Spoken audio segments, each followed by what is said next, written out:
Morning, dear ABSL students. Hope you all are doing well.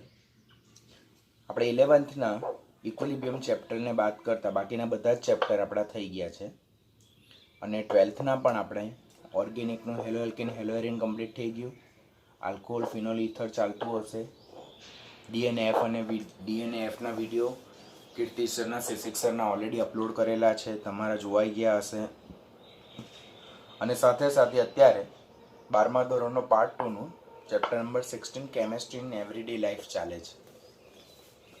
કાળજી આપણા તરફથી શું લેવાની થાય કે વિડીયો ભલે રેગ્યુલર ટાઈમ પર અપલોડ થતા હોય, બટ જો એમાંથી ફ્રૂટફુલ વર્ક બહાર નહીં આવતું હોય તો એમાંથી કોઈ પણ જાતનું રિઝલ્ટ જનરેટ નહીં થઈ શકશે.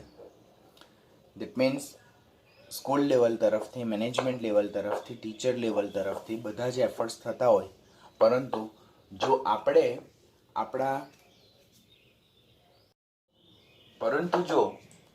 આપણા લેવલથી પ્રિપરેશન નહીં થઈ શકતું હોય, નહીં થતું હોય, કોઈક રીઝનથી પેન્ડિંગ રહી જતું હોય તો એમાંથી રિઝલ્ટ જનરેટ નહીં થશે. માટે આપણે કાળજી શું રાખવાની? We have to be punctual and regular. ભલે આપણે ઘરેથી લર્ન કરી રહેલા છે, પરંતુ આપણે આખા દિવસના શેડ્યુલ બનાવી રાખવાના થાય કે આખા દિવસમાં જેટલા વિડીયો અપલોડ થાય પર્ટિક્યુલર સબ્જેક્ટ દીઠ, તો તે બધા જ વિડીયો એવરી ડેના કન્ટેન્ટમાં મારા રીડ થઈ જવા જોઈએ. એવું you have to decide by your heart. તમારે પોતે જ ડિસાઇડ કરવું પડશે અને as per that you have to go through, અને એ પ્રમાણે તમારે મહેનત કરતા જવાનું રહેશે. જો કોઈ સંજોગો વસાત કોઈક દિવસ આપણી તબિયત નહીં સારી હોય ઓર કોઈક પર્ટિક્યુલર રીઝનથી આપણા વિડીયો લેક્ચર પેન્ડિંગ રહી જતા હોય તો એનું એક એક્સ્ટ્રા લિસ્ટ બનાવીને સેટરડે અને સન્ડેના વીકમાં આપણે કમ્પ્લીટ કરવાનું થાય. અત્યારે તમને થોડા દિવસોમાં જે 7 દિવસની રજા મળશે તો તેમાં જેટલું પણ પેન્ડિંગ વર્ક હોય આપણા 12મા ધોરણના ચાલેલા ચેપ્ટરનું ઓર પી બ્લોકનું, તો તે બધું જ પેન્ડિંગ વર્ક કમ્પ્લીટ કરી નાખવાનું, જેથી ફરીથી જ્યારે તમે 7 ડેઝનો જે રીડિંગ હોલિડેઝ કે જેમાં તમારે પેન્ડિંગ વર્કને કમ્પ્લીટ કરવાનું છે ત્યાર પછી આવો તો ત્યારે તમારા હેડ પર કોઈ પણ જાતનું બર્ડન નહીં રહે કે મારા આટલા વિડીયો લેક્ચર પેન્ડિંગ છે, હું કરી શકીશ કે નહીં, મારાથી થશે કે નહીં. બિકોઝ જો આ બધું જેટલું અપલોડ થયેલું વર્ક જો તમારું પરફેક્ટ થઈ જાય તો જેમ જેમ વિડીયો લેક્ચર અપલોડ થતા જશે તેમ તેમ તમને સમજવાનું, વાંચવાનું, નોટ્સ પ્રિપેર કરવાનું બહુ ઇઝી લાગતું જશે. અને સિચ્યુએશન જેમ જેમ વર્સન થાય છે તેમ તેમ હજુ પણ સ્કૂલ ક્યારે ખુલશે તેની કોઈ પણ જાતની ગેરંટી નથી. તો એ વેમાં we have to prepare our self by learning through the video learning only. તો wish you all the best to all of you and keep goal fix in your mind કે આપણે નીટમાં કેટલો સ્કોર લાવવાનો છે. 650 સ્કોર લાવવાનો છે. તો એ score સુધી પહોંચવા માટે આપણે આ સમયમાં જ ખાસ આગળ વધવાનું છે.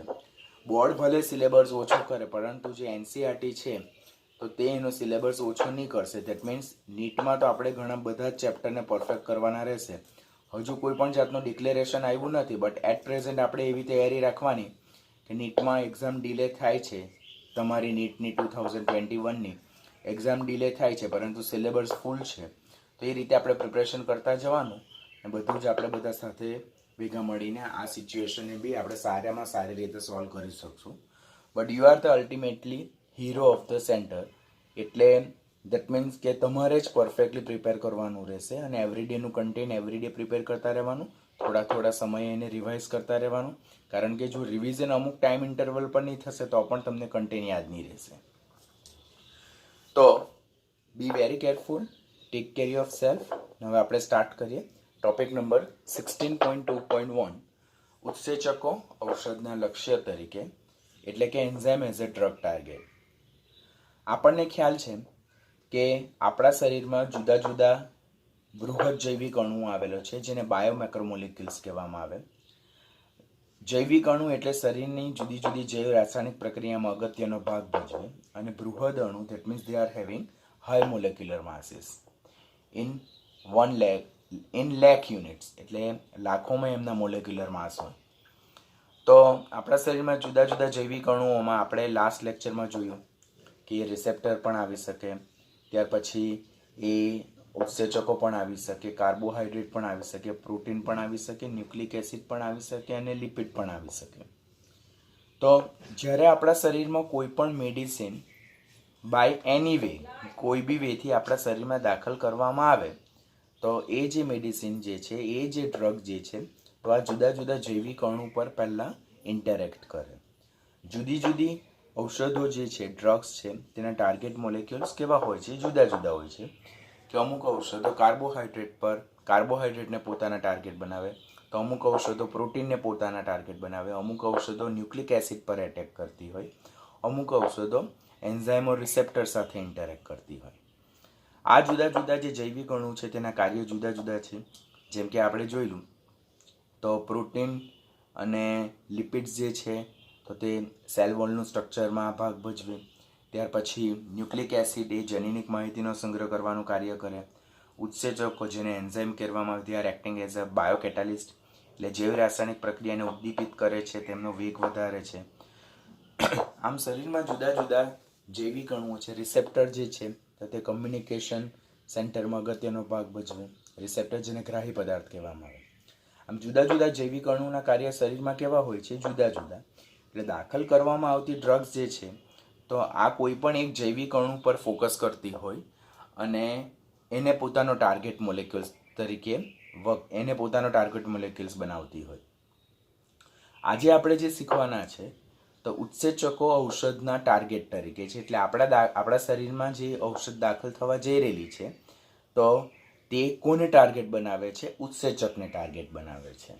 માટે અહીંયા આપણે હેડિંગ શું માર્યું છે? Enzyme as a drug target. હવે આપણા શરીરમાં દાખલ થતી ઔષધ એ ઉત્સેચક સાથે કાર્ય કરે અને ઉત્સેચકનું કાર્યને કેવી રીતે અટકાવે તે શીખવા પહેલાં ઉત્સેચકો પોતે કેવી રીતે કાર્ય કરે છે તે શીખવું જરૂરી બને. તો that means we will start the session with topic A, ઉત્સેચકોની ઉદ્દીપકીય ક્રિયા, એટલે catalytic action of the enzyme. એટલે જ્યારે આપણા શરીરમાં ઉત્સેચકો હોય તો પહેલાં આપણા માઇન્ડમાં ક્વેશ્ચન શું જનરેટ થવો જોઈએ કે આપણા શરીરમાં ઉત્સેચકો છે તે બાયોકેટાલિસ્ટ તરીકે વર્તે, જૈવ ઉદ્દીપક તરીકે વર્તે. તો આ જે જૈવ ઉદ્દીપકો છે તે શરીરમાં જૈવ રાસાયણિક પ્રક્રિયાનો વેગને કેવી રીતે વધારે છે, તો કેવી રીતે ઉત્સેચકો એકચ્યુઅલી વર્ક કરે, તો એને સમજવા માટે આપણા માઇન્ડમાં બે કન્સેપ્ટ ક્લિયર હોવા જોઈએ. કે પહેલાં તો ઉત્સેચકે પ્રક્રિયાર્થીને પકડી રાખવું પડે, એટલે એને હોલ્ડ કરી રાખવું પડે. અને સેકન્ડ વન, પ્રક્રિયાર્થી સાથે રાસાયણિક બંધ બનાવવા માટે ઉત્સેચકોએ યોગ્ય ક્રિયાશીલ સમૂહ પૂરા પાડવા પડે. દેટ મીન્સ કોઈ પણ ઉદ્દીપક જે છે, બરાબર, ઉત્સેચક જે જૈવ ઉદ્દીપક તરીકે વર્તે, તો તે ઉત્સેચકોને ઉદ્દીપન પ્રક્રિયાને આગળ વધારવા માટે એણે મુખ્યત્વે બે ફંક્શન પ્રોવાઈડ કરવા પડે. પહેલાં તો જે પ્રક્રિયાર્થી છે, સબસ્ટેન્સ જેને મોલેક્યુલ્સ કહેવામાં આવે, તો પ્રક્રિયાર્થીને હોલ્ડ કરવાનું, એને જકડી રાખવાનું.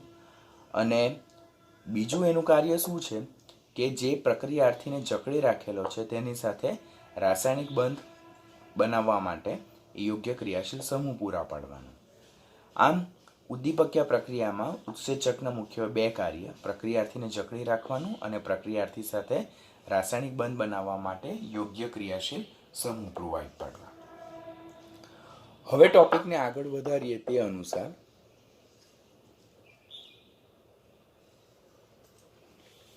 પહેલું જ આપણે જોયું કે રાસાયણિક પ્રક્રિયા કરવા માટે ઉત્સેચક દ્વારા પ્રક્રિયાર્થીને જકડી રાખવાનું. તો ઉત્સેચકો જે રાસાયણિક પ્રક્રિયાર્થી જે છે, કેમિકલ સબસ્ટ્રેટ જે છે, તેને કેવી રીતે જકડી રાખશે? તો તે ફિનોમિના શીખવા પહેલાં આપણે પહેલાં જોવાનું થાય કે ઉત્સેચકો, આ જે બ્લોક જે છે, બરાબર, તો તે ઉત્સેચકો છે. પ્રત્યેક ઉત્સેચક જે છે તેને પોતાનું એક આગવું સક્રિય સ્થાન હોય, જેને એનું સક્રિય જોડાણ સ્થાન કહેવામાં આવે ઓર એક્ટિવ બાઇન્ડિંગ સાઇટ કહેવામાં આવે. અહીંયાથી મેઇન ટોપિક સ્ટાર્ટ થાય છે. પ્રત્યેક ઉત્સેચક હોય, આ એક પર્ટિક્યુલર ઉત્સેચક જેને એન્ઝાઇમ કહેવામાં આવે, તો પ્રત્યેક ઉત્સેચકને પોતાનું એક સક્રિય આગવું જોડાણ સ્થાન હોય, જેને એક્ટિવ બાઇન્ડિંગ સાઇટ કહેવાય. આ એક્ટિવ બાઇન્ડિંગ સાઇટ એ ઉત્સેચકોનો પ્રોટીન પાર્ટ છે. ઉત્સેચકો બે ભાગના બનેલા છે, પ્રોટીન ભાગ અને બિન પ્રોટીન ભાગ. બિન પ્રોટીન ભાગ તે ઉત્સેચકનો કોફેક્ટર છે. કોફેક્ટર શું છે? જેને સહકારક અવયવ કહેવામાં આવે. તો તે આપણે જ્યારે જૈવિક અણુ ચેપ્ટર શીખશું ત્યારે હું તમને શીખવીશ એન્ઝાઇમનું બંધારણ, ઉત્સેચકોનું બંધારણ. તો ઉત્સેચકનું જે સક્રિય જોડાણ સ્થાન છે તો તે ઉત્સેચકનો પ્રોટીન ભાગ છે, જે જુદા જુદા એમિનો એસિડ ધરાવે છે. હવે આપણને એમિનો એસિડ વિશે પણ ખ્યાલ હોય કે એમિનો એસિડ એ જુદા જુદા ક્રિયાશીલ સમૂહ ધરાવે. માટે આ ઉત્સેચકનું આ જે સક્રિય જોડાણ સ્થાન, જે ઉત્સેચકનો પ્રોટીન પાર્ટ છે, તે જુદા જુદા ક્રિયાશીલ સમૂહ ધરાવતું હશે અને તે સબસ્ટ્રેટ સાથે પ્રક્રિયાર્થી સાથે બંધ બનાવવા માટે ક્રિયાશીલ સમૂહ પૂરું પાડતું હશે. અને તે કયા કયા ક્રિયાશીલ સમૂહ હોઈ શકે? તો NH2 હોઈ શકે, એમિનો ગ્રુપ હોઈ શકે, carboxylic acid group COOH, hydroxyl group SH group, એવા સક્રિય સમૂહ પ્રોવાઈડ કરતું હશે. તો પહેલાં તો ઉત્સેચકની ક્રિયાવિધિ સમજવા પહેલાં ઉત્સેચકનું બંધારણ આવડવું જોઈએ કે પ્રત્યેક ઉત્સેચકને પોતાનું આગવું સક્રિય જોડાણ સ્થાન હોય કે જે પ્રોટીન પાર્ટનું બનેલું છે. આ પ્રોટીન પાર્ટ એમિનો એસિડ ધરાવે, જે જુદા જુદા NH2, COOH, SH અને OH જેવા સક્રિય સમૂહ ધરાવતા હોય. આ જે ક્વેશ્ચન છે તે નીટમાં પૂછાય છે કે ઉત્સેચકના સક્રિય જોડાણ સ્થાન પર નીચેનામાંથી કયો ક્રિયાશીલ સમૂહ જોવા મળે? તો તમને આવડવું જોઈએ. હવે ઉત્સેચકની ક્રિયાવિધિને આગળ લઈ જવા માટે જે પ્રક્રિયાર્થી ઉત્સેચકના આ સક્રિય જોડાણ સ્થાન સાથે બંધ બેસતો આકાર ધરાવતો હોય, like lock and key model. જે પ્રક્રિયાર્થી એટલે કે સબસ્ટ્રેટ ઉત્સેચકના આ આકાર સાથે બંધ બેસતો આકાર ધરાવતો હોય તો તે ઉત્સેચકના સક્રિય જોડાણ સ્થાનની નજીક આવશે અને ઉત્સેચકના પ્રોટીન પાર્ટમાં રહેલા એમિનો એસિડના જુદા જુદા ક્રિયાશીલ સમૂહ જે છે તેની સાથે નિર્બળ પ્રકારના બંધ બનાવશે. એ બંધ કયા પ્રકારના હોઈ શકે? તો it may be ionic bonding, it may be hydrogen bonds, it may be weak van der Waals forces of attraction and it may be dipole interaction. તો બીજો ક્વેશ્ચન અહીંયાથી નીટ લેવલનો બને છે કે સબસ્ટ્રેટ મોલેક્યુલ એટલે કે પ્રક્રિયાર્થી જ્યારે ઉત્સેચકના સક્રિય જોડાણ સ્થાન પાસે આવે છે તો ત્યારે પ્રક્રિયાર્થી ઉત્સેચક સાથે કયા પ્રકારના બંધથી જોડાય છે? તો નિર્બળ પ્રકારના આકર્ષણ બળોથી જોડાય. તે કયા છે? તો આયનીય બંધ, હાઇડ્રોજન બંધ, વાન ડર વાલ ફોર્સિસ ઓફ અટ્રેક્શન અને દ્વિધ્રુવ પારસ્પરિક પ્રક્રિયા એટલે ડાયપોલ ઇન્ટરેક્શન દ્વારા પ્રક્રિયાર્થી ઉત્સેચકના જે સક્રિય જોડાણ સ્થાન છે તેનાથી જોડાય છે. આમ જે સક્રિય સ્થાન છે તેની સાથે બંધ બેસતો આકાર ધરાવતો પ્રક્રિયાર્થીને ઉત્સેચક પ્રક્રિયા કરવા માટે હોલ્ડ કરી રાખે છે, જકડી રાખે છે. કેવી રીતે? તો સક્રિય જોડાણ સ્થાન પર રહેલા એમિનો એસિડ દ્વારા જે જુદા જુદા ક્રિયાશીલ સમૂહ પ્રોવાઈડ કરવામાં આવે, લાઈક OH, NH2, COOH અને SH, તો તે પ્રક્રિયાર્થી સાથે નિર્બળ પ્રકારના બંધ બનાવશે અને આ રીતે પ્રક્રિયાર્થી આ જે ઉત્સેચકનું એક્ટિવ બાઇન્ડિંગ સાઇટ છે તેની સાથે જોડાયેલું રહે. એને લીધે પ્રક્રિયાર્થી અને ઉત્સેચક વચ્ચે એક મધ્યવર્તી સંકીર્ણ બનશે. હવે આ મધ્યવર્તી સંકીર્ણ એટલું તો સ્ટ્રોંગ હોવું જોઈએ, એટલું મજબૂત હોવું જોઈએ કે જેથી પ્રક્રિયાર્થી આ ઉત્સેચક સાથે છૂટો નહીં પડી જાય. બીકોઝ જો પ્રક્રિયાર્થી ઉત્સેચક સાથે છૂટો થઈને પાછો દૂર ચાલ્યો જાય તો પ્રક્રિયા આગળ નહીં વધશે. એટલે આ જે મધ્યવર્તી સંકીર્ણ બનશે પ્રક્રિયાર્થી અને ઉત્સેચક વચ્ચે, તો એ સંકીર્ણ એટલું મજબૂત હોવું જોઈએ કે જેથી પ્રક્રિયાર્થી ઉત્સેચકની સપાટી પરથી દૂર ન ચાલ્યો જાય અને પ્રક્રિયા આગળ વધે ત્યાં સુધી જકડાયેલો રહે. અને બીજું, એ એટલું પણ મજબૂત ન હોવું જોઈએ કે જેથી પ્રક્રિયા દરમિયાન નિપજ જે બને તે ઉત્સેચકની સપાટીથી છૂટી પડી નહીં શકે. આમ બનતું પ્રક્રિયાર્થી અને ઉત્સેચક વચ્ચેનું સંકીર્ણ જે છે, કોમ્પ્લેક્સ જે છે, તો એ ઇન્ટરમીડિયેટ સ્ટ્રેન્થ ધરાવતું હોવું જોઈએ, નહીં કે ઘણું મજબૂત, નહીં કે ઘણું વીક, જેથી ઉત્સેચક અને પ્રક્રિયાર્થી વચ્ચેની જે ઉદ્દીપનીય પ્રક્રિયા જે છે તે આગળ વધી શકે છે. આમ ઉત્સેચકની ક્રિયાવિધિ જો શીખીએ, જેને મિકેનિઝમ ઓફ એન્ઝાઇમેટિક એક્શન કહેવામાં આવે, ધ સેમ કન્સેપ્ટ આપણે 3 ચેપ્ટરમાં ફેસ કરશું, 3 ચેપ્ટરમાં મળશે.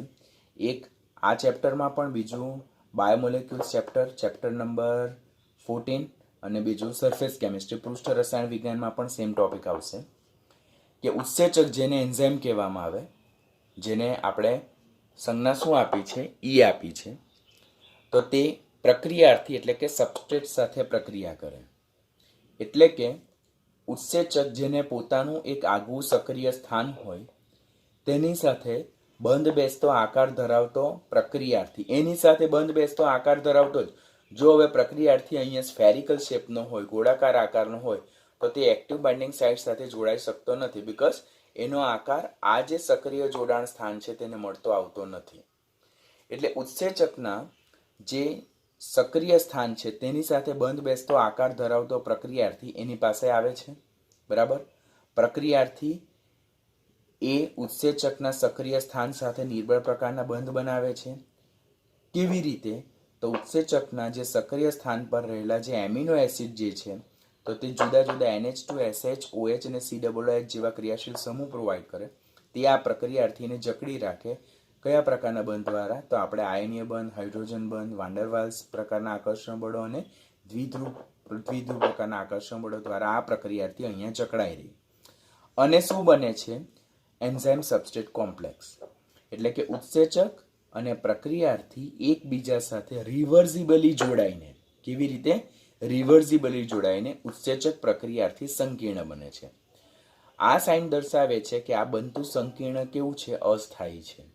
અસ્થાયી છે, ધેટ મીન્સ એ સરળતાથી તૂટશે અને એમાંથી ઉત્સેચક પોતાની મૂળભૂત સ્થિતિમાં પ્રાપ્ત થશે અને નિપજ શું થશે? છૂટી પડશે. માટે અહીંયા આપણે શું યાદ રાખવાનું થાય કે ઉત્સેચક અને સબસ્ટ્રેટ વચ્ચે રિવર્સિબલી પ્રક્રિયા થઈને ઉત્સેચક પ્રક્રિયાર્થી સંકીર્ણ બને. બનતું સંકીર્ણ અસ્થાયી હોવાથી એનું વિઘટન થઈને ઉત્સેચક પ્રક્રિયાને અંતે પોતાની મૂળભૂત અવસ્થામાં પાછો પ્રાપ્ત થાય અને બનતી નિપજ છૂટી પડે છે. અને આ રીતે રાસાયણિક પ્રક્રિયા આગળ વધતી જાય. પ્રત્યેક ઉત્સેચક દ્વારા એવા ઘણા બધા પ્રક્રિયાર્થીનું નિપજમાં રૂપાંતર થાય છે. તો આ એક મિકેનિઝમ ઓફ એન્ઝાઇમ એક્શન તમારે 2 માર્કની શોર્ટ નોટમાં પૂછાય કે ઉત્સેચકની ક્રિયાવિધિ સમજાવો. ઓલરેડી બોર્ડમાં આ ક્વેશ્ચન 2 માર્ક્સમાં પૂછાઈ ચૂકેલો છે, તો આપણને આવડવું જોઈએ. હવે અહીંયાથી બીજો નીટ લેવલનો ક્વેશ્ચન, ગુજસેટ અને બોર્ડના MCQ લેવલનો ક્વેશ્ચન શું થાય કે આ જે ઉત્સેચકની ક્રિયાવિધિ જે છે તો તે 2 તબક્કામાં વહેંચાયેલી છે. તબક્કો 1 અને તબક્કો 2, સ્ટેજ 1 એન્ડ સ્ટેજ 2. સ્ટેજ 1 જે છે તો તે ફાસ્ટ છે અને રિવર્સિબલ છે. આપણે અહીંયા જોઈએ તો આ પ્રક્રિયા કેવી છે? રિવર્સિબલ છે, પ્રતિવર્તી પ્રક્રિયા છે. અને આ પ્રક્રિયા કેવી છે? ઝડપી છે. તો ક્વેશ્ચન શું પૂછાય કે ઉત્સેચકની ક્રિયાવિધિમાં કયો તબક્કો ઝડપી અને રિવર્સિબલ હોય? તો તબક્કો 1 એટલે કે ઉત્સેચક પ્રક્રિયાર્થી સંકીર્ણ બનવાનો તબક્કો. સાંભળવાનું, ઉત્સેચક પ્રક્રિયાર્થી સંકીર્ણ બનવાનો તબક્કો કેવો હોય છે? ઝડપી હોય છે અને રિવર્સિબલ હોય છે. હવે આ જે સંકીર્ણ બને છે તે અસ્થાયી હશે, માટે એનું વિઘટન થઈને ઉત્સેચક અને નિપજ છૂટી પડે. તો એ તબક્કો 2. તબક્કો 2 શું દર્શાવે? કે બનતા સંકીર્ણનું વિઘટન દર્શાવે. આ તબક્કો કેવો છે? It is slow in process, ધીમો છે. અને ધીમો અને ઇરિવર્સિબલ હોવાથી એ કેવો છે? એ ધીમો છે, માટે એને પ્રક્રિયા દર નક્કી કરનાર તબક્કો પણ કહેવામાં આવે, જેને રેટ ડિટરમાઇનિંગ સ્ટેપ કહેવામાં આવે. તો નીટ લેવલ પરનો આ ક્વેશ્ચન છે કે ઉત્સેચકની ક્રિયાવિધિમાં કયો તબક્કો એ વેગ નિર્ણાયક તબક્કો છે? તબક્કો 2. તબક્કો 2 એટલે ઉત્સેચક પ્રક્રિયાર્થી સંકીર્ણ જે બને છે તેનું વિઘટન થઈને ઉત્સેચક અને નિપજ છૂટી પડવી તે રેટ ડિટરમાઇનિંગ સ્ટેપ છે અને તે ઇરિવર્સિબલ છે. જ્યારે ઉત્સેચક પ્રક્રિયાથી સંકીર્ણ બનવાનો તબક્કો કેવો છે? ઝડપી અને પ્રતિવર્તી છે. એ આપણો તબક્કો રિવર્સિબલ છે અને ફાસ્ટ છે, પરંતુ એ રેટ ડિટરમાઇનિંગ સ્ટેપ નથી. તો આ ઉત્સેચકની ક્રિયાવિધિ થઈ ગઈ. હવે એની સાથે જ આપણે જોયું કે ઉત્સેચક જે છે તો તેનું કાર્ય બીજું શું હતું કે પ્રક્રિયાર્થી સાથે પ્રક્રિયા કરવા માટે અને જકડી રાખવા માટે યોગ્ય ક્રિયાશીલ સમૂહ પૂરા પાડવા. તો આપણે ઓલરેડી શીખી ગયા છે કે ઉત્સેચકના જે સક્રિય જોડાણ સ્થાન જે પ્રોટીન સ્વભાવનું છે, જે એમિનો એસિડ ધરાવે છે, તો આ જુદા જુદા એમિનો એસિડ પરના ક્રિયાશીલ સમૂહ પ્રક્રિયાર્થી સાથે રાસાયણિક બંધ બનાવે. કયા કયા ક્રિયાશીલ સમૂહ લાઈક NH2, COOH, SH અને OH જેવા જે ક્રિયાશીલ સમૂહ છે તે પ્રક્રિયાર્થી સાથે રાસાયણિક બંધ બનાવે અને પ્રક્રિયાને આગળ વધાવે છે. આ જે રાસાયણિક બંધ છે તે કયા પ્રકારના હોય છે? તો તે નિર્બળ પ્રકારના હોય છે. લાઈક જો L-સિસ્ટીન એમિનો એસિડ તરીકે હોય તો ત્યારે રાસાયણિક બંધ બનાવવામાં એનો કયો ક્રિયાશીલ સમૂહ જોડાયેલો હોય? તો SH સમૂહ જોડાયેલો હોય. L-એસ્પાર્ટિક એસિડ હોય તો કાર્બોક્સિલિક એસિડ જોડાયેલો હોય. L-ફિનાઇલ એલેનાઇન હોય તો એની ફિનાઇલ રિંગ આ રાસાયણિક બંધ બનાવવામાં જોડાયેલી હોય છે. હવે આપણને અહીંયાથી ક્વેશ્ચન થાય કે સર આ ક્યાં આવે, અમને કેવી રીતે ખબર પડે? તો ઓલરેડી તમે 12મામાં જે જૈવિક અણુ ચેપ્ટર ઓર 11થમાં જૈવિક અણુ ચેપ્ટર શીખ્યા હોય બાયોમોલેક્યુલ્સ, તો તેમાં તમે એમિનો એસિડ વિશે લર્ન કર્યું હશે. તો એમિનો એસિડમાં આવ્યું હશે. નહીં આવ્યું હોય તો આપણે જે ચેપ્ટર નંબર 14 શીખવાના છે બાયોમોલેક્યુલ્સ, તેમાં આપણે એમિનો એસિડ વિશે ડિટેલમાં શીખવાના જ છે. તો તેમાં આ ક્વેશ્ચન તમારો સોર્ટ આઉટ થઈ જશે. આમ આપણે અહીંયા સુધી શું શીખ્યા કે ઉત્સેચક અને ઔષધ વચ્ચે પ્રક્રિયા થાય તે પહેલાં આપણે ઉત્સેચકની ક્રિયાવિધિ સમજવી પડે કે ઉત્સેચક એકચ્યુઅલી રાસાયણિક પ્રક્રિયાનો વેગ એટલે જૈવ રાસાયણિક પ્રક્રિયાનો વેગ કેવી રીતે વધારે છે અને કેવી રીતે ઉદ્દીપિત કરે, કેવી રીતે પ્રક્રિયાર્થી સાથે જોડાઈને સંકીર્ણ બનાવે, કેવી રીતે સંકીર્ણ તૂટીને નિપજ છૂટી પડે છે. તો એની સાથે ટોપિક નંબર એ આપણો શું થાય છે? ઓવર થાય છે. Now will move towards topic number B. Topic number B શું કહે છે કે ઔષધ અને ઉત્સેચક પારસ્પરિક ક્રિયા. એટલે હવે આપણા શરીરમાં જે ઔષધ આપણે દાખલ કરી, જે ડ્રગ્સ જે દાખલ કરી, તો તેનું એન્ઝાઇમ સાથેનું ઇન્ટરેક્શન થાય છે. એટલે શરીરમાં દાખલ થતી જે ડ્રગ્સ જે છે તો તે શરીરમાં ઓલરેડી હાજર એન્ઝાઇમ બાયોમોલેક્યુલ્સ સાથે ઇન્ટરેક્ટ કરે અને દાખલ થતી ડ્રગ્સ જે છે તો એન્ઝાઇમને પોતાનો ટાર્ગેટ બનાવશે. અને એવી રીતે ડ્રગ અને એન્ઝાઇમ વચ્ચે પારસ્પરિક આંતર પ્રક્રિયા થશે, જેને ડ્રગ એન્ઝાઇમ ઇન્ટરેક્શન કહેવામાં આવે. હવે શરીરમાં દાખલ થતી ઔષધ જે છે તો તે ઉત્સેચકની ઉપર જે દર્શાવેલી આપણે પ્રક્રિયા જોઈ, રાસાયણિક પ્રક્રિયા કે ઉત્સેચકો રાસાયણિક પ્રક્રિયાનો વેગ કેવી રીતે વધારે, તો ઉત્સેચક અને પ્રક્રિયાર્થી વચ્ચે રિવર્સિબલી પ્રક્રિયા થઈને ઉત્સેચક પ્રક્રિયાર્થી સંકીર્ણ બને. એ સંકીર્ણ બ્રેક થઈને એમાંથી નિપજ છૂટી પડે અને ઉત્સેચક પોતાની મૂળભૂત સ્થિતિમાં પ્રાપ્ત થાય. અને મૂળભૂત સ્થિતિમાં પ્રાપ્ત થતો ઉત્સેચક પાછા બીજા પ્રક્રિયાર્થીને નિપજમાં રૂપાંતર કરશે. આ રીતે પ્રત્યેક ઉત્સેચક દ્વારા લાખો પ્રક્રિયાર્થીનું નિપજમાં રૂપાંતર થાય છે. તો તે ઉત્સેચકની જૈવ રાસાયણિક પ્રક્રિયા છે. પરંતુ શરીરમાં દાખલ થતી ઔષધ જો ઉત્સેચકની ઉપર દર્શાવેલી પ્રક્રિયાર્થી સાથેની કોઈ પણ જો પ્રવૃત્તિને અવરોધે ઓર અટકાવે ઓર ઇન્હિબિટ કરે તો એ પ્રકારના ઔષધને શું કહેવામાં આવે? ઉત્સેચક નિરોધકો એટલે કે એન્ઝાઇમ ઇન્હિબિટર્સ કહેવામાં આવે છે. તો what you mean by enzyme inhibitors? તો enzyme inhibitors are the drugs which inhibit the enzymatic activity of the enzyme. એટલે ઉત્સેચક નિરોધકો એટલે શું? ઉત્સેચક નિરોધકો એટલે નિરોધ કરે, અટકાવે, ઇન્હિબિટ કરે, પ્રિવેન્ટ કરે. તો જે ઔષધો શરીરમાં હાજર રહેલા ઉત્સેચકની ઉદ્દીપકીય પ્રક્રિયાને અટકાવે તો એ પ્રકારની ઔષધને શું કહેવામાં આવે છે? ઉત્સેચકીય નિરોધક કહેવામાં આવે. હવે આ જે ઉત્સેચક નિરોધકો જે છે તો તે શરીરમાં બે રીતેના રોલ પ્લે કરી શકે. એક છે સ્પર્ધાત્મક નિરોધકો અને સેકન્ડ વન છે એલોસ્ટિયરિક નિરોધકો. સ્પર્ધાત્મક નિરોધકોને કોમ્પિટિટિવ ઇન્હિબિટર્સ કહેવાય અને એલોસ્ટિયરિક નિરોધકોને એલોસ્ટિયરિક ઇન્હિબિટર્સ કહેવાય, જેને નોન કોમ્પિટિટિવ ઇન્હિબિટર્સ કહેવામાં આવે. તો શરીરમાં દાખલ થતી ઔષધ ઉત્સેચકની ક્રિયાવિધિને અટકાવે, જેને ઉત્સેચક નિરોધકો કહેવાય. તે બે પ્રકારના હોય છે, સ્પર્ધાત્મક નિરોધકો અને એલોસ્ટિયરિક નિરોધકો. સ્પર્ધાત્મક નિરોધકો શું છે? સ્પર્ધાત્મક નિરોધકોને કોમ્પિટિટિવ ઇન્હિબિટર્સ કહેવાય. પહેલા તો શબ્દ જ જોવાનો, આખી વસ્તુ સમજવા પહેલા સ્પર્ધાત્મક નિરોધકો એટલે શું? કે શરીરમાં દાખલ થતી ઔષધો એ ઉત્સેચકની ક્રિયાવિધિને અટકાવે છે. અને તે કેવા પ્રકારના નિરોધકો છે? કે તો સ્પર્ધાત્મક એટલે કે એ સ્પર્ધા કરીને ઉત્સેચકની ક્રિયાવિધિને અટકાવે. તો આપણે પહેલાં જોઈએ કે પ્રત્યેક ઉત્સેચકને પોતાનું આગવું સક્રિય સ્થાન હોય છે. હવે મેં અહીંયા ફિગર પ્લેસ કરેલી છે તો ઓલરેડી ઇંગ્લિશ ટર્મિનોલોજીમાં પ્લેસ કરેલ છે, બિકોઝ A to Z માંથી આપણે જે ક્વેશ્ચન સોલ્વ કરશો તેમાં તમને ઈચ એન્ડ એવરી ટર્મિનોલોજી ખ્યાલ હોવી જોઈએ. તો પ્રત્યેક ઉત્સેચકને પોતાનું આગવું સક્રિય સ્થાન હોય. એની સાથે બંધ બેસતો આકાર ધરાવતો પ્રક્રિયાર્થી જોડાય. ઉત્સેચક પ્રક્રિયાર્થી સંકીર્ણ બને. સંકીર્ણ એ વિઘટન પામે અને નિપજ છૂટી પડે અને ઉત્સેચક પોતાની ઉદ્દીપિત પ્રક્રિયાને આગળ વધારે છે. હવે જ્યારે શરીરમાં દાખલ થતી ઔષધ, શરીરમાં દાખલ, જે અહીંયા ગ્રીન બ્લોક છે, તો શરીરમાં દાખલ થતી ઔષધ આ પ્રક્રિયાર્થી સાથે ઉત્સેચકના આ સક્રિય જોડાણ સ્થાન માટે સ્પર્ધા કરે છે. શરીરમાં દાખલ થતી, હવે શરીરમાં ઉદ્દીપ એટલે કે ઉત્સેચક છે તેની જૈવ ઉદ્દીપકીય પ્રક્રિયા કેવી રીતે આગળ વધશે કે જ્યારે ઉત્સેચક અને પ્રક્રિયાર્થી વચ્ચે પ્રક્રિયા થશે. ધેટ મીન્સ આ સબસ્ટ્રેટ, આ એન્ઝાઇમ છે તેની આ જે સાઇટ છે એક્ટિવ બાઇન્ડિંગ સાઇટ, તેને ઓક્યુપાય કરી લે. પરંતુ શરીરમાં દાખલ થતી ઔષધ જે છે તો તે આ સબસ્ટ્રેટ સાથે કોમ્પિટિશન કરશે અને કોમ્પિટિશન કરશે કોના માટે? આ એક્ટિવ બાઇન્ડિંગ સાઇટ માટે કોમ્પિટિશન કરે. માટે સબસ્ટ્રેટ અહીંયા એક્ટિવ બાઇન્ડિંગ સાઇટ પર જોડાય તે પહેલાં જ કોણ જોડાઈ જાય છે? ડ્રગ્સ અહીંયા જોડાઈ જાય. પરિણામે આ એક્ટિવ બાઇન્ડિંગ સાઇટ જે છે તો તે ડ્રગ્સ દ્વારા ઓક્યુપાય થઈ જાય.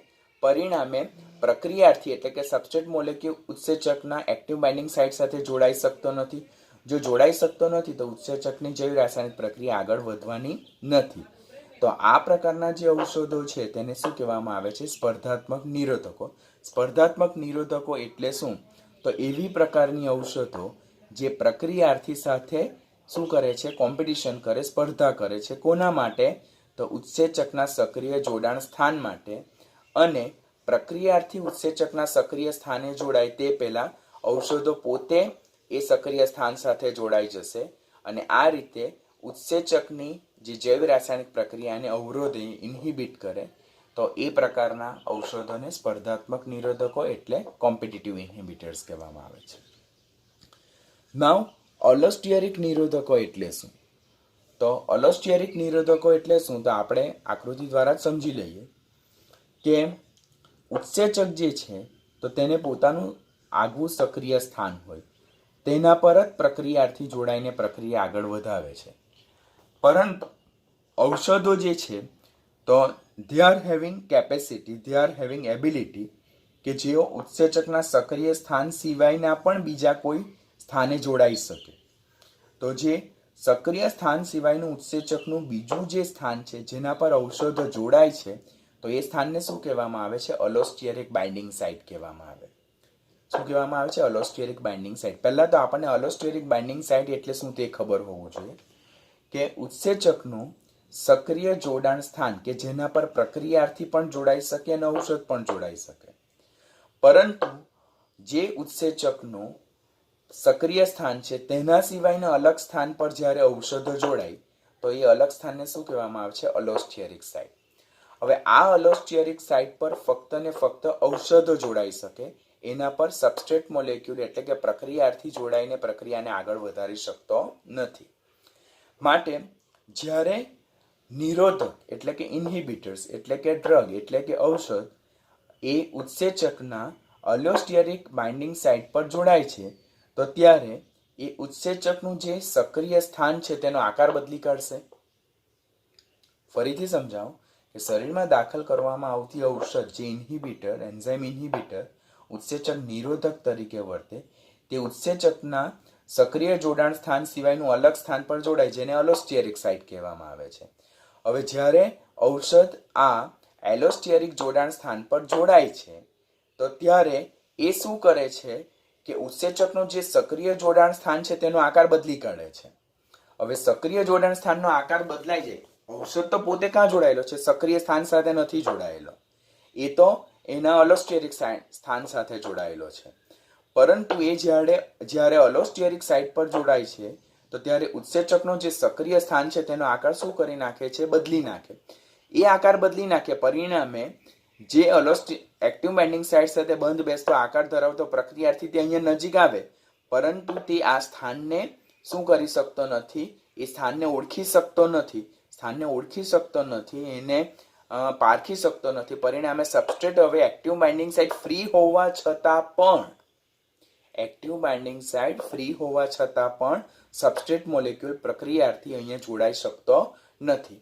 અને આ રીતે જે ઉત્સેચકનું જે છે તો તે ઉદ્દીપકીય પ્રક્રિયાને અવરોધી શકાય. તો એ પ્રકારના જે નિરોધકો છે તેને એલોસ્ટેરિક નિરોધકો, બિનસ્પર્ધાત્મક નિરોધકો એટલે કે નોન કોમ્પિટિટિવ ઇન્હિબિટર્સ કહેવાય. ફરીથી સમજાવું કે અમુક શરીરમાં દાખલ થતી ઔષધો એક્ટિવ બાઇન્ડિંગ સાઇટ સાથે નથી જોડાતી, પરંતુ ઉત્સેચકની અન્ય સાઇટ પર જોડાય, જેને એલોસ્ટેરિક સાઇટ પર કહેવાય. આ એલોસ્ટેરિક સાઇટ પર ફક્ત ઔષધો જોડાઈ શકે, પ્રક્રિયાર્થી ત્યાં જોડાઈ શકતા નથી. જ્યારે પ્રક્રિયાર્થી ઉત્સેચકના એલોસ્ટેરિક સ્થાન પર જોડાય તો ત્યારે જે એક્ટિવ બાઇન્ડિંગ સાઇટ જે ફ્રી છે, મુક્ત છે, તેનો આકાર બદલી કાઢે. પરિણામે પ્રક્રિયાર્થી એ સક્રિય જોડાણ સ્થાનને પારખી શકતો નથી અને ત્યાં આવીને ફિક્સ થઈ શકતો નથી.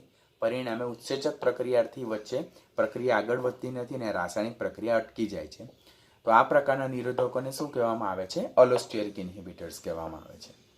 તો આની સાથે શરીરમાં દાખલ થતી ઔષધ આપણે બે જોઈ.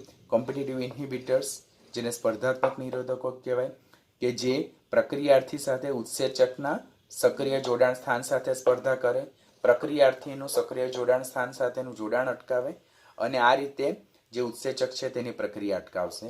અને બીજા જે છે જેને એલોસ્ટેરિક નિરોધકો કહેવાય, કે જે એલોસ્ટેરિક સાઇટ પર જોડાય, એક્ટિવ બાઇન્ડિંગ સાઇટનો શેપ બદલી કાઢે, પરિણામે એની સાથે બંધ બેસતો આકાર ધરાવતો પ્રક્રિયાર્થી ત્યાં જોડાઈ શકતો નથી, કારણ કે એનો આકાર જ બદલાઈ જાય છે. તો એ પ્રકારના ઇન્હિબિટર્સને એલોસ્ટેરિક ઇન્હિબિટર્સ કહેવાય. હવે આપણે જોયું કે ઉત્સેચક અને પ્રક્રિયાર્થી વચ્ચે જે બંધ બનવો જોઈએ તે કેવો હોવો જોઈએ? નિર્બળ પ્રકારનો હોવો જોઈએ. પરંતુ જો એ સંકીર્ણ, એ ઉત્સેચક અને પ્રક્રિયાર્થી વચ્ચે નિર્બળ હોવો જોઈએ, જેથી એ સંકીર્ણ તૂટે અને એમાંથી નિપજ છૂટી પડે.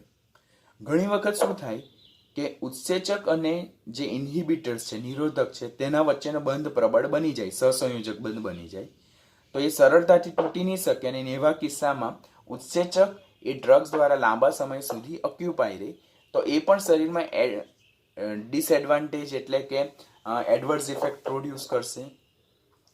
ઉત્સેચક અને ડ્રગ્સ વચ્ચે જો મજબૂત સહસંયોજક બંધ બનશે તો ઉત્સેચક હવે ઔષધથી છૂટ્યા નહીં પડી શકે, તે જુદી જુદી જૈવ રાસાયણિક પ્રક્રિયામાં ભાગ નહીં લે અને એની પ્રક્રિયા જે છે તે શું થાય? અવરોધાયેલી રહે.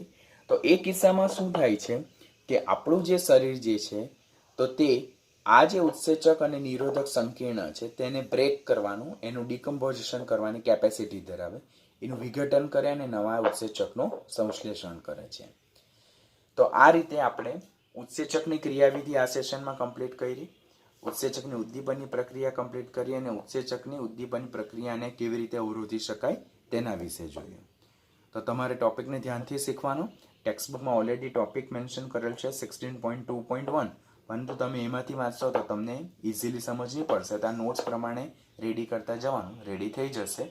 Try to complete the topic each and every topic by regular period of time. એટલે દરરોજના લેક્ચરને જો દરરોજ કમ્પ્લીટ કરતા જશો તો બર્ડન નહીં વધશે ને